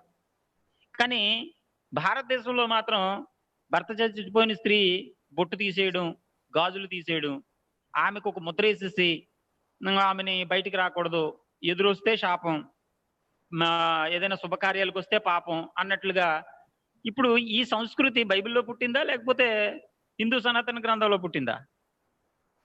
బొట్టు గాజులు వేసుకుంటేనేమో ఆమె పుణ్య స్త్రీ, అదే బొట్టు గాజులు తీసేస్తే ఆమె విధవరాలు అనే ఇలాంటి సాంప్రదాయం పుట్టించుకున్నది వీళ్ళు, స్త్రీని అణిచివేసింది వీళ్ళు, మూల కూర్చోబెట్టింది వీళ్ళు. ఇప్పుడు ఎక్కడో ద్వితీయోపదేశకాండంలో సంఖ్యాకాండంలో కేవలం ఇశ్రాయేలీలకు మాత్రమే ఇచ్చిన ఆజ్ఞను పట్టుకొచ్చి ఇదిగో క్రైస్తవులు దేవుడు ఇలాంటి వాడు అని చెప్తున్నాడంటే మరి ఎంత సిగ్గులేదు ఇంకా ఈ కరుణాకర్కి. ఏమండి, ఇది నిజమా కాదంటారా అన్న? ఆ సందర్భాన్ని కూడా మనము వాక్యానుసారంగా విశ్లేషిస్తే ఎక్కడ అన్యాయం జరిగినట్టు ఉండదు. చెప్పండి. ఆ సందర్భం మనం మొన్న మాట్లాడుకున్నాం. అదే చెప్తున్నా. ఆ సందర్భాలు రెండు కూడా మొన్న నేను మాట్లాడిన దాంట్లో కూడా నేను వివరించాను. ఆ స్త్రీ యొక్క గౌరవం నిలబెట్టడానికి దేవుడు, ఆ స్త్రీ మీద ఉన్న నిందని తీసేయడానికే దేవుడు ఎంటర్ అయ్యి తన మహిమతో ఆ స్త్రీని కాపాడుతున్నాడు అక్కడ, ఒక మాటలో చెప్పాలంటే. అవును, మీరు స్పష్టంగా అణచివేతకు గురైన స్త్రీలకు స్వాతంత్రం ఇప్పించింది క్రైస్తవ మిషనరీలు. ఎప్పుడైతే క్రైస్తవ మిషనరీలు భారతదేశాన్ని దర్శించి పరిచర్య ఇక్కడ ప్రారంభించారో, ఈ సమాజంలో ఉన్న ఈ అకృత్యాలు చూసి ముందు బాగు చేయాలని చెప్పేసి ముందు స్త్రీలకు విద్యాబుద్ధులు నేర్పించి వాళ్ళని ఒక ప్రయోజకులుగా చేసి వాళ్ళని ప్రశ్నించే స్థాయికి ఎదిగేలా చేసి క్రైస్తవ మిషనరీలు. తర్వాత అక్కడ అందిపుచ్చుకుంది జ్యోతిబా ఫూలే గారు, వారి సతీమణి. అక్కడి నుంచి అందిపుచ్చుకుంది అంబేద్కర్ గారు. అంబేద్కర్ హిందూ కోడ్ బిల్ ని ప్రవేశపెట్టి ఉండకపోతే అది బ్రాహ్మణ మతవాదులు ఆ రోజు దాన్ని వ్యతిరేకించారు, అది పాస్ అవ్వకుండా చూశారు. అది ఉన్నట్టుగా పాస్ అవ్వలేదు, పాక్షికంగా పాస్ అయింది. ఆ పాక్షికంగా పాస్ అయిన దాన్ని బట్టి కూడా ఇన్ని అధికారులు వచ్చింది స్త్రీకి. లేకపోతే స్త్రీ స్థాయి ఇంట్లోంచి బయటికి రావద్దు, వీళ్ళ కేవలం పడక సుఖం అందించడానికి, పిల్లల్ని కనిపెట్టడానికే రూపొందించినట్టుగా ఆ స్త్రీ పాత్ర అట్లా క్రియేట్ చేసేసారు. అవును. ఇప్పుడు కరుణాకర్ కౌంటర్స్ ఎలా ఉంటాయంటే, ఇప్పుడు మనం ఎంత చెప్పిన తర్వాత ఏదో కౌంటర్ ఇస్తాడో, అంటే బుర్రలేని కౌంటర్స్ ఏదో ఇస్తాడో. ఇప్పుడు మొన్న ఒక వీడియో చూసాను, నాకు నవ్వు వచ్చింది. అదేంటంటే ప్రవీణ్ అన్న భారత స్త్రీల్లో ఒక స్త్రీ బయటకు వచ్చి ప్రభువుని నమ్ముకుని చదువుకోవడం మొదలుపెట్టింది, స్త్రీలందరినీ విడుదల చేయడం మొదలు పెట్టిందని ప్రవీణ్ అన్న ఒక విషయం చెప్పుకొచ్చాడు. పండిత రమాబాయి గురించి రమాబాయి గురించి చెప్పుకొచ్చాడు. చెప్పుకొస్తే దానికి ఆయన కౌంటర్ ఏమి ఇస్తాడు, ఎక్కడో అంటే ఎక్కడో ఇద్దరు బ్రాహ్మణులకు ఒక స్త్రీ తీర్పు తీర్చింది, మధ్యలో కూర్చుని తీర్పు తీర్చే అధికారం. అంటే నాకేమర్థమైందంటే ప్రవీణ్ అన్న చెప్పింది చరిత్ర, కరుణాకర్ చెప్పింది కథ. ఇప్పుడు అసలు వీళ్ళు చెప్పే పురాణాలకే ఆధారాలు లేవు, ఒక మాటలో చెప్పాలంటే. వీళ్ళు చెప్పే పురాణాల కథలకే అసలు ఎక్కడ జరిగినాయో, ఎప్పుడు జరిగినాయో, వాటి కరెక్ట్ అయిన కాలం చెప్పండి అంటే ఒక్కొక్కరు ఒక్కొక్క కాలం చెప్తారు. అంటే ఇప్పుడు ప్రవీణ్ అని చెప్పింది ఖచ్చితంగా ఒక రోజు జరిగింది, ఒక ప్రాంతంలో జరిగింది, దానికి ఆధారం ఉంది, అది చరిత్ర. కానీ ఇతను చెప్పిన దానికి ఇది ఒక కథ. కథలో వీళ్ళు ఇదిగో పలానా అంటే ఎక్కడో ఒక క్రీస్తు పూర్వం ఎక్కడో కొన్ని వేల సంవత్సరాలకు ముందు ఒక స్త్రీ వచ్చి బ్రాహ్మణులు ఇద్దరికి తీర్పు తీర్చిందంటే అంటే ఆవిడ ఒక్కతే స్త్రీ, ఇంక తర్వాత ఇంకెవరు స్త్రీలు లేరు. మరి మిగతా మరి స్త్రీల పరిస్థితి ఏంటి? విధవరాళ్ళు అనే సంస్కృతి పుట్టించి మూలను కూర్చోబెట్టిన స్త్రీల పరిస్థితి ఏంటి? స్త్రీలను అణిచివేసి చదువు లేకుండా చేసిన పరిస్థితులు, మిగతా ఆ స్త్రీల పరిస్థితి ఏంటి? అంటే వీళ్ళతో లెక్క పెట్టుకుని వస్తారు. ఝాన్సీ లక్ష్మీబాయి అని ఆమె బయటకు వచ్చింది కదా, లేకపోతే పలానా ఆవిడ బయటకు వచ్చింది కదా అని ఒకరినో ఇద్దరినో చెప్పుకొస్తారు. ఇప్పుడు మనం ఇలా అడిగితే, కానీ ఆ ఒకరు ఇద్దరు కాదు కదా, ఇన్ని వేల సంవత్సరాల్లో పుట్టింది. అదే కదా, కొన్ని వేల మంది, కొన్ని లక్షల మంది బలైపోయి ఈ సనాతన ధర్మంలో. నిజంగా ఒక మాటలో చెప్పాలంటే అన్న, నిజంగా హిందూ ధర్మాన్ని, హిందూ ధర్మంలో యొక్క స్త్రీల అణిచివేతను నిజంగా హిందూ ధర్మంలోని స్త్రీలు తెలుసుకుంటే ఒక క్షణం కూడా ఉండరు అందులో. యా, కరెక్ట్ చెప్పారు brother. Samba brother, brother waiting brother మీకోసం. చెప్పండి. ఈ రోజు నేను సహోదరులకు ఎక్కువ టైం ఇద్దాం అనుకుంటున్నాను. నేను రోజు మాట్లాడుతున్నా కదా, పర్లేదు. ఇంకో బ్రదర్ ఎవరైనా ఉంటే నేను చివరిలో మాట్లాడు. పల్లె ప్రభుదాస్ బ్రదర్, అంటే ముగిద్దామని, ఇంకో 10 నిమిషాలు ముగించేద్దామని. Okay okay. పల్లె ప్రభుదాస్ బ్రదర్. అన్నా వందనాలన్నా. Praise lord brother. అంటే నేను కూడా ఎక్కువ చెప్పను. అంటే బైబిల్లో ఒక స్త్రీకి వివక్షత అనేది ఉంది, దేవుడు ఇలా చెప్పాడు, ఈ రీతిగా చేయమని అంటున్నాడు. కాబట్టి అసలు బైబిల్లో వివక్ష ఉందా, వీరి యొక్క గ్రంథాల్లో వివక్ష అనేది ఉందా? గ్రంథాలు వివక్ష చూపేది మనుషుల పట్ల మనుషులు చూపుతున్నారా, లేకపోతే దేవుడే వారి యొక్క దేవుళ్ళ పట్ల చూపుతున్నారా, లేకపోతే ప్రజల పట్ల చూపుతున్నారా అనేది మనం ఆలోచన చేసినట్లయితేనన్నా దేవి భాగవతం 719 పేజీ అన్న, అక్కడ శంఖచూడు అనే ఆయన చెప్తున్నాడు అనమాట. ఏమనంటే ఒక స్త్రీ తోటి మాట్లాడతాడు. ఆ స్త్రీ ఏమంటదంటే, నేను ధర్మజుడి కూతుర్ని ఈ తపోవనంలో చాలా కాలం నుంచి తపస్సు చేస్తూ తపస్వినిగానే ఉంటున్నాను. నువ్వు ఎవరివో, ఇటు ఎందుకు వచ్చావో, నీ దారి నువ్వు సుఖంగా వెళ్ళు, ఉత్తమ వంశంలో పుట్టిన శీలవతంలో ఏకాంతంలో ఇలా పలకరించడం నీ వంటి సజ్జనులకు తగదు, ఇది శాస్త్ర విరుద్ధం కూడా అని అంటే 720 పేజీ నుంచి ఏముంటది అంటే, చూడండి అన్న, నీకు తెలుసో తెలీదో అసలు స్త్రీలు అంటేనే పయోముఖ విషకుంభాలు, ఆపాత మధురంగా మాట్లాడతారు, హృదయంలో మాత్రం మదమత్తులై ఉంటారు. వాళ్ళ మనసు మంగళగత్తిలా ఉంటుంది, వచ్చస్సు పూలగుత్తిలా ఉంటుంది. తమ కోరికలు తీర్చుకోవడం తప్ప వారికి మరొక ధ్యాస అనేది ఉండదు.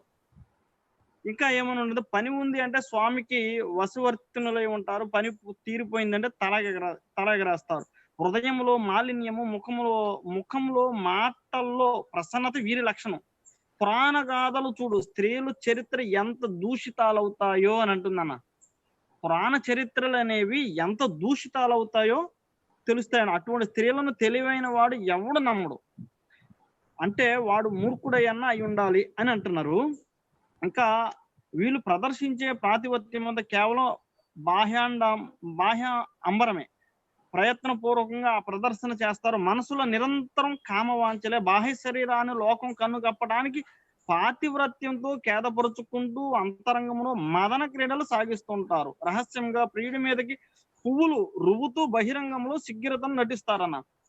అంటే ఒక స్త్రీని అంటే ఒక స్త్రీ అనేది వారి యొక్క మనస్తత్వాన్ని ఎంత కించపరిచి ఒక నీచంగా మాట్లాడుతున్నారు అని అంటే, అది ఎక్కడ ఉందని అంటే వీరి గ్రంథాల్లోనే ఉంది, పురాణ గాథల్లో కూడా ఎన్నో ఉన్నాయని చెప్తున్నారు.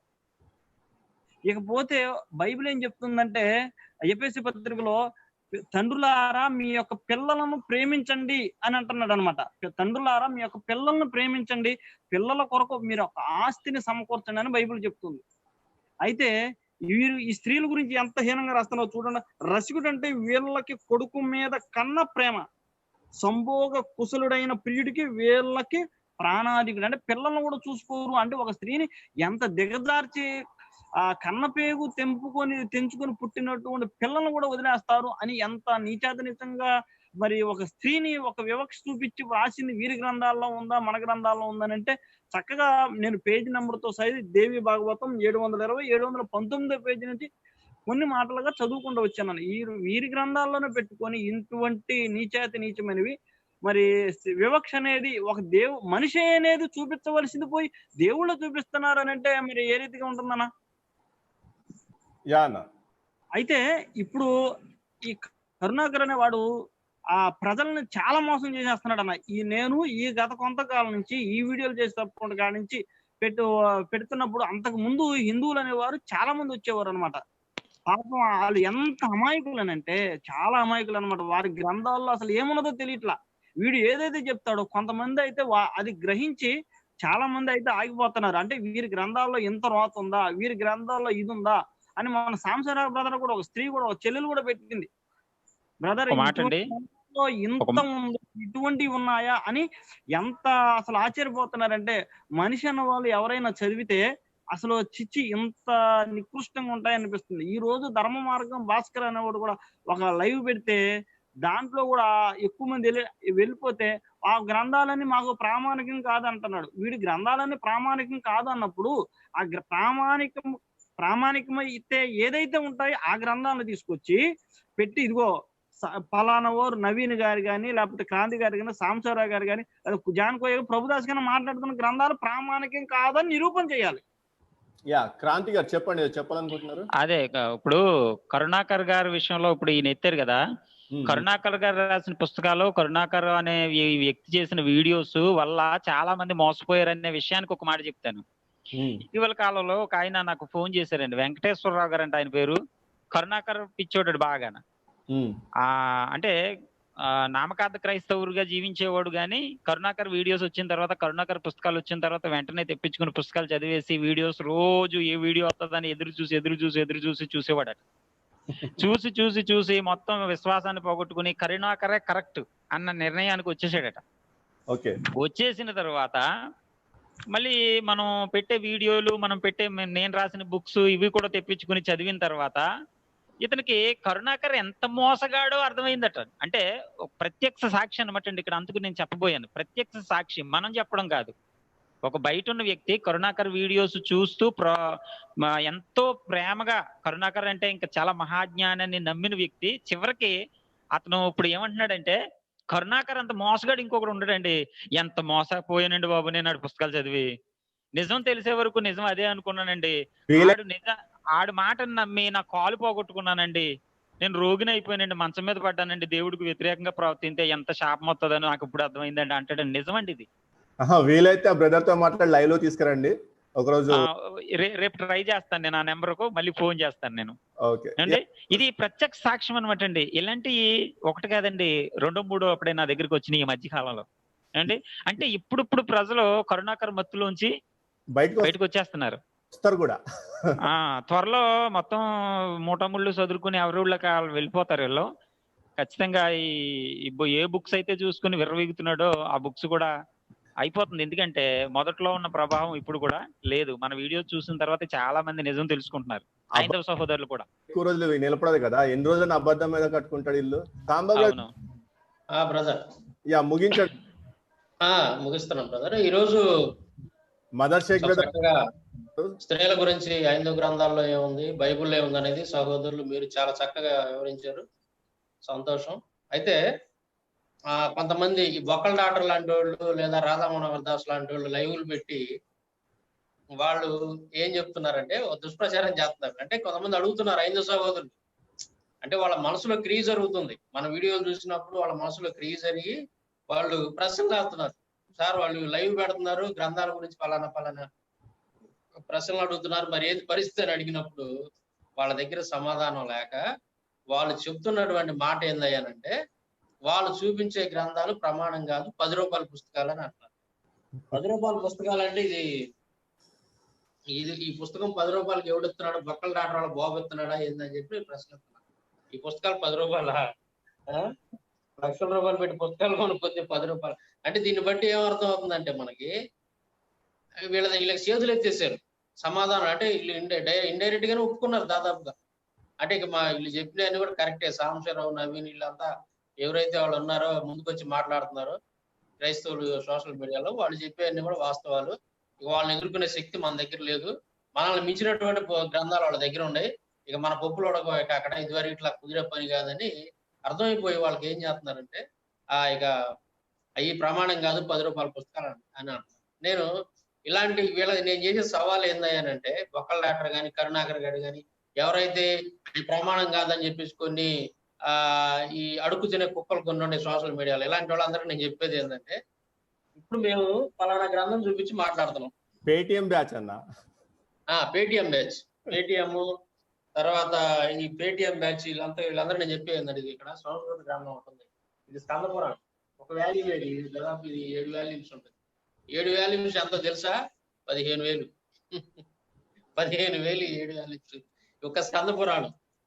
ఏది సాంస్క్రిట్, హిందీ. తర్వాత ఇదే ఇంగ్లీషు ట్రాన్స్లేషన్, అచ్చం ఇంగ్లీష్ ట్రాన్స్లేషన్ 23,000. 23,000 15,000 ఎంత బ్రదరు? కాదన్న 38,000 చండాలకు పెట్టావా? సుమారుగా ఖర్చులు ఏదన్నా కానీ 40,000 రూపాయలు ఒక పురాణం. అదే 40,000 రూపాయలు ఒక పురాణం. ఈ మతోన్మాదులు కానీ పేటిఎం బ్యాచ్ కానీ బొక్కల నాటకం కానీ వాళ్ళ జీవితంలో కొని ఉంటారా? ఇది 40,000 పెట్టి ఒక పురాణాన్ని వాళ్ళ జీవితంలో కొని ఉంటారా వాళ్ళు? అమ్మ ఒక చిన్న డౌట్. ఈ మా మిత్రుడు ఆయన ఎవరు ధర్మమార్గం భాస్కరాజ్ గారు స్టార్టింగ్ లో మిత్రుడా అంటే మిత్రుడే కదన్నా, వాడితో మనకేం శత్రుత్వం, వాడి భావజలంతో శత్రుత్వం. కానీ నా దగ్గర 7 లక్షల పుస్తకాలు ఉన్నాయి, 15 లక్షల పుస్తకాలు, నాకు పెద్ద లైబ్రరీ ఉందని మహాభారతం డబ్బా ఓపెన్ చేయటం, అవి చింపటం కూడా వీడియోలు చేసి పెట్టాడు. నిజంగా అవన్నీ మెడికల్ ప్రాక్టీస్ బుక్స్ మొత్తం కలిపి చదువుతున్నాడు ఆయన. మీకు అర్థం కావట్లే విషయం. ఆయన ప్రాక్టీస్ బుక్ కూడా కలిపి చదువుతున్నాడు. నిజంగా అతని దగ్గర ప్రామాణిక గ్రంథాలు ఉండి ఇప్పుడు పలానా జాన్కోయ్య బ్రదర్ మాట్లాడుతున్న తప్పు, పలానా క్రాంతి బ్రదర్ మాట్లాడుతున్న తప్పు, పలానా ప్రభుదాస్ బ్రదర్ మాట్లాడుతున్న తప్పు, పలానా సాంశరావు బ్రదర్ మాట్లాడుతున్న తప్పు, పలానా నవీన్ కుమార్ వడ్డే మాట్లాడుతున్న తప్పు, ఇదిగో వాళ్ళు చూపించిన శ్లోకానికి ప్రామాణిక గ్రంథంలో ఇది శ్లోకము, ఇది దాని టీకా, ఇగో ఇది దాని తాత్పర్యం అని చూపించి ఒక్క వీడియో చేస్తే సరిపోతుంది కదా. అంతే కదా, ఓకే చూపించాలి కదా, వాళ్ళు చెప్పే నిజమైనప్పుడు చూపించాలి కదా. మనం అంటుంది అదే కదా, మనం చెప్పే తప్పే కనుక అయితే వాళ్ళ గ్రంథాల నుండి వాళ్ళకి మరి వాళ్ళు తెచ్చి చూపించాలి, ఈ ఫలానా అధ్యాయంలో ఫలానా విషయాన్ని వీళ్ళు తప్పు చెప్పారు, ఇక్కడ ఈ విధంగా ఉంది అని చెప్పి నిరూపించాలి. అంటే ఆ పుస్తకాలు చదవడానికంటే 30 సంవత్సరాలు పడుతుందటండి. ఒక పుస్తకం చదవడానికి 30 సంవత్సరాలు పడుతుందట. ఇదో పెద్ద జోకులా ఉందండి ఈయనకి. 30 సంవత్సరాలు పడుతుంది అంటున్నాడు ఆయన. ఇప్పుడు ఆయనకి బేరాలు లేవండి, ఏగలు తోలుకుంటున్నాడు. అంటే 30 సంవత్సరాలు చదవడం అని చెప్తే ఎవరు చదవరు కదా, ఇంకా చదవడం మానేస్తారు కదా, చదవకుండా ఉండడం కోసం. పేషెంట్లు లేక ఏగలు తోలుకుంటున్నాడు, ఇంకో ఛానల్ ఏదో పెట్టుకున్నాడంట, ఏదో రకంగా జనాల్ని ఇచ్చేసి సబ్స్క్రైబ్ చేసుకోవడానికి బద్దలు ఆడుకుంటున్నాడు అందరినీ, ఏదో రకంగా ఛానల్ మీద కాసిన డబ్బులు ఇచ్చేద్దామని మాట్లాడుతున్నాడు. ఇంకో మాట ఏంటంటే, ఇతను ఏమన్నాడంటే, మనకంట విదేశాల నుంచి ఫారిన్ నుంచి బ్రిటిషర్స్ డబ్బులు పంపుతున్నారంట, మనకి ఆంగ్లేయులు అంటే వీళ్ళే ఫారినర్స్ డబ్బులు పంపుతున్నారంట మనకి, అందుకోసమని మనం వీడియోలు చేస్తున్నాం అంట. మరి వీళ్ళకి ఎవడు ఇస్తున్నాడు వీడియోలు చేస్తున్నాడు, బొక్కల డాక్టర్కి ఎట్టా పేషెంట్ రావట్లేదు, ఏగలు తోలుకుంటున్నాడు, మరి ఎవరు డబ్బులు ఇస్తే వీడియోలు చేస్తున్నాడు బొక్కల డాక్టర్ అంటే. అప్పుడు ఏంటంటే చేతగాని మాటలు అప్పుడు చెప్పాల్సింది బ్యాంక్ స్టేట్మెంట్స్ పెట్టంటారా బాబు, అందరు బ్యాంక్ స్టేట్మెంట్ పెడతాం, ఎదురుగుండా ఆడిట్ చేపిద్దాము, శుభ్రంగా అకౌంట్లు ఇచ్చేద్దాం, అందరికి పాస్బుక్లు పెట్టేద్దాం, ఎవరు ఫారెన్ నుంచి వస్తున్నాయి ఏందనేది పెడతాం, మన సిద్ధంగా ఉన్నాం, మరి వాళ్ళని పెట్టమని చూద్దాం, కర్ణాకర్ గారిని లేదంటే బొక్కలు దాటిన వాళ్ళందరినీ పెట్టమని చూద్దాం. సరేనా, ఇక ముగించేద్దాము, ముగింపు మాటలు చెప్పండి. అదే బ్రదర్, ఇక స్త్రీల గురించి అంటే చాలా ఉంది కానీ టైం లేదు, మీరు చక్కగా ఇచ్చారు. ఈసారి ఏదైనా సందర్భం వచ్చినప్పుడు నేను 1-2 విషయాలు చెప్తాను బ్రదర్. చక్కగా వివరించారు సహోదరులు క్రాంతి కుమార్, ప్రభుదాస్ బ్రదర్, మీరు మంచిగా ఇచ్చారు సబ్జెక్ట్ స్త్రీల గురించి. ఈసారి మనం యా బ్రదర్, నాది ఒక 2 స్లైడ్లు 3 స్లైడ్లు పెండింగ్ ఉన్నాయి బ్రదర్, క్లోజ్ చేసేస్తాను, ఈ సబ్జెక్ట్ మళ్ళీ కంప్లీట్ అయిపోతుంది. సో నేను చెప్పే విషయం ఏంటంటే బ్రదర్, వీళ్ళ దేవుళ్ళు ఎవరైనా సరే, బ్రహ్మ కానివ్వండి, విష్ణు కానివ్వండి, మహేశ్వరుడు కానివ్వండి, అనగా శివుడు, వీళ్ళందరూ రేపిస్ట్లే, ఆధారంతో సహా ఇక్కడ పెడుతున్నాను. అలాగే వాళ్ళే కాకుండా కార్తికేయుడు ఒక రేపిస్ట్, సోమదేవుడు, Soma moon god rape Brihaspati wife, ఇతను రేపిస్టే. Brihaspati the guru of all gods raped his own pregnant sister, ఇతను రేపిస్టే. Mahabharata tells Varuna rapes of Bhadra the another wife of Utathya, ఇతను రేపిస్టే. Surya smitten with passion after seeing young and beautiful Kunti and then raped her, itanu rapiste. Ashwini Kumara, itanu rapiste, was a son of sun god. He is said to have raped a Brahmin lady. Vishwakarma was enamored of a Apsara named Gritachi. Student, Vishwakarma was enamored of Apsara named Gritachi who was going for pilgrimage. He invited her for having sex, but she refused. He even tried to rape her, but she resisted the rape just by warning him about the consequences. ఇది బ్రహ్మ వైవర్త పురాణ బ్రహ్మకాండ 10లోని 24 నుంచి 31 శ్లోకాల్లో ఉంటుంది. అలాగే ఇక్కడ Dattatreya had sex with Lakshmi అని ఉంటుంది. ఇందులో మార్కండేయ పురాణ 18లోని 23 నుంచి 32. ఇక్కడ this women o sinless Brahmin is the mother of the world, she is not depraved. అలాగే పద్మ పురాణ 2:103లోని 110 నుంచి 113 శ్లోకాల్లో was sporting with women, the virtuous one, intoxicated by one, having seated a young auspicious woman, best of all women, on his lap, sang, danced and heavily drank liquor.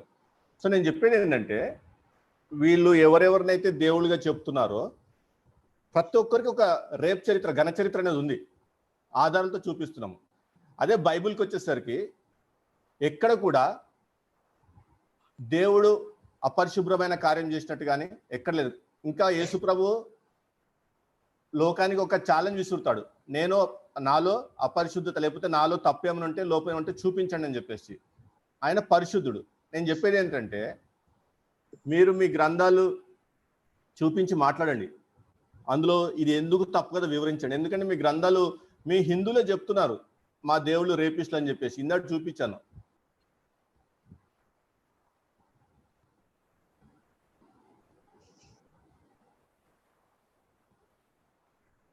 ఇదిగోండి, ఈయన స్పష్టంగా ఆయన దగ్గర నుంచే ఆయన ట్విట్టర్ అకౌంట్ నుంచి నేను screen shot తీసి పెట్టాను కదా, ఆయన ఫేస్బుక్ అకౌంట్ నుంచి. సో స్పష్టంగా మీ వాళ్ళకు ఒక అవగాహన ఉంది, మా దేవుళ్ళు రేపిస్టులు అని చెప్పేసి, వాళ్ళని మేము పూజిస్తున్నాం అని చెప్పేసి. సో ఈ నిజాలు బయట పెట్టండి. ఎంతసేపు బైబుల్లో ఒక చాప్టర్లో ఆగిపోయి ఆ చాప్టర్లో ఉన్న వచనాలు తీసుకొని ఇదే బైబుల్ అని చెప్పి ప్రచారం చేయొద్దు. అవి కూడా సందర్భానుసారంగా చూసినప్పుడు అక్కడ ఎటువంటి అన్యాయం ఉండదు, అంతా న్యాయబద్ధంగా జరిగి ఉంటుంది. సో వీక్షకులారా, చూస్తున్న మీరు కూడా స్పష్టంగా అర్థం చేసుకోవాలా. వాళ్ళ సనాతన ధర్మం ఏంటని ప్రశ్నిస్తే ఎవరి దగ్గర సమాధానం ఉండదు. సనాతన ధర్మం అంటే చూడండి, ఇంటి ఇళ్ళల్లో బ్రాహ్మణుడు వస్తే ఆ బ్రాహ్మణుడి దగ్గర పడుకోవాలి, అదే సనాతన ధర్మం.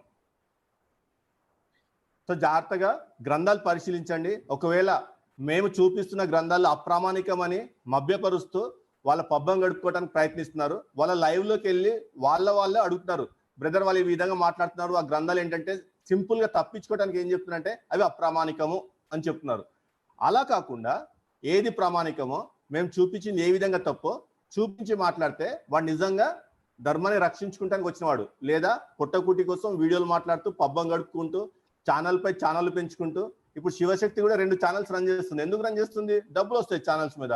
ఇప్పుడు ధర్మ మార్గం భాస్కర్ రాజు ఇంకొక ఛానల్ ఏదో ఓపెన్ చేశాడు, గతంలో ఒక ఛానల్ ఓపెన్ చేశాడు, అది రన్ చేయలేపటి. ఇప్పుడు హిందీ ఇంగ్లీష్లో మాట్లాడతాను, నేను చాలా కామెడీగా మాట్లాడతాను, చలోక్తిగా మాట్లాడతాను అంటాను. మేము కూడా వెయిటింగ్, ఇప్పుడు ఇంగ్లీష్లో వీడియోస్ చేయాలంటే ఎవడో ఒకటి బక్రా దొరకాలి కదా మనకు కూడా. ఎగ్జాక్ట్లీ కరెక్ట్, నేను కూడా అదే అనుకుంటున్నా. ఇప్పుడు మనం మొత్తం ప్రపంచవ్యాప్తంగా దేశంలోకి వెళ్ళాలంటే మనందరం మనం పెడితే మనల్ని తప్పుపడతారు. ఇట్లాంటి బకరాలు ఎవరో ఒకళ్ళు దొరకాలి, దొరికితే వాళ్ళని అడ్డు పెట్టుకొని మనం దూసుకుని వెళ్ళిపోవచ్చు. నేను కూడా చాలా సంతోషించా స్టేట్మెంట్ ని. నేను చాలా మన లైన్ క్లియర్ అయింది అనుకోండి. ఇన్ని రోజుల నుంచి అలా ఓపిక పెట్టి చూస్తా ఉన్నాం, ఎక్కడ అవకాశం దొరికిందా ఎట్లా వెళ్ళాలని.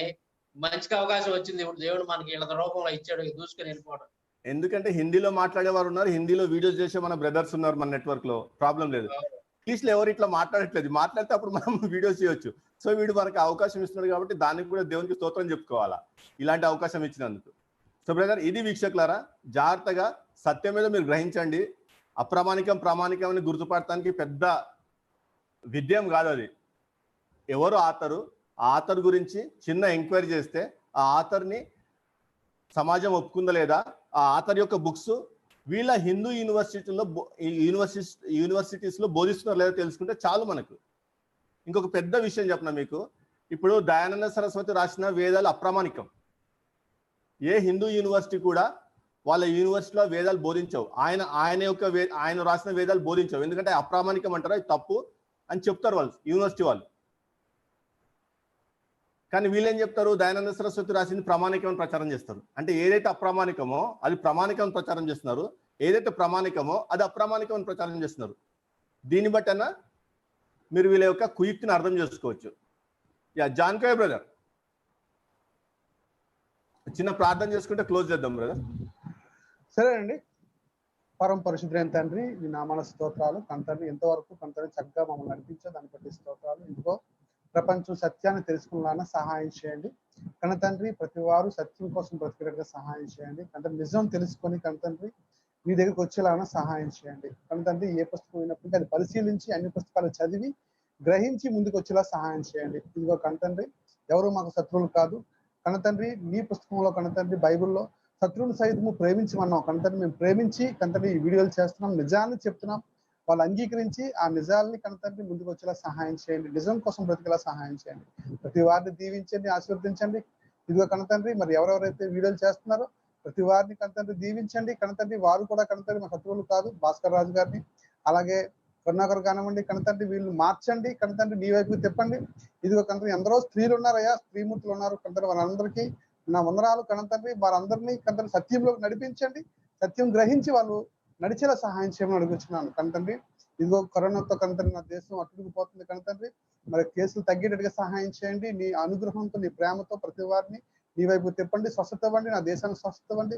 అధికారులను మార్చండి, అధికారులు కనతండ్రి చక్కగా పరిపాలించేలా సహాయం చేయండి. వాళ్ళకు అనుకూలమైన ఆశీర్వాదాన్ని ఇచ్చి నిలబెట్టమని అడుగుతూ, నా దేశాన్ని కాపాడమని అడుగుతూ ఈ చిన్న ప్రార్థన యేసుక్రీస్తున్నామని అడుగుతున్నాను తండ్రి. Amen. Thank you brother. So వీక్షకులారు, ఇదండి, మీరు ఏ గ్రంథాలు స్త్రీల పట్ల నీచంగా వ్రాసాయో తెలుసుకోవాలంటే గ్రంథాలు సంపూర్ణంగా సమూలంగా పరిశీలించండి. బైబుల్ ఒక చాప్టర్ చదువు, ఒక వచనం చదువు ఆగి బైబుల్ సంపూర్ణంగా అధ్యయనం చేయండి, మీకు అందుబాటులో ఉంటుంది. ఎవరు కూడా బైబిల్ని దాచిపెట్టరు. ఈ బ్రాహ్మణ మత గ్రంథాలు దాచిపెట్టిన విధంగా బైబిల్ ఎక్కడ కూడా ఎవరు కూడా దాచిపెట్టరు. బైబిల్ ప్రతి ఒక్కరికి ఉంటుంది. మీరు స్వీయ పరిశీలన చేయండి, ఒక రాసింది కాదు. మీరు మీ అంతటగా మీరు స్వీయ పరిశీలన చేసి నిర్ధారణకు రండి. సో థ్యాంక్ యూ ఈ ప్రసారం వీక్షించినందుకు. Thank you.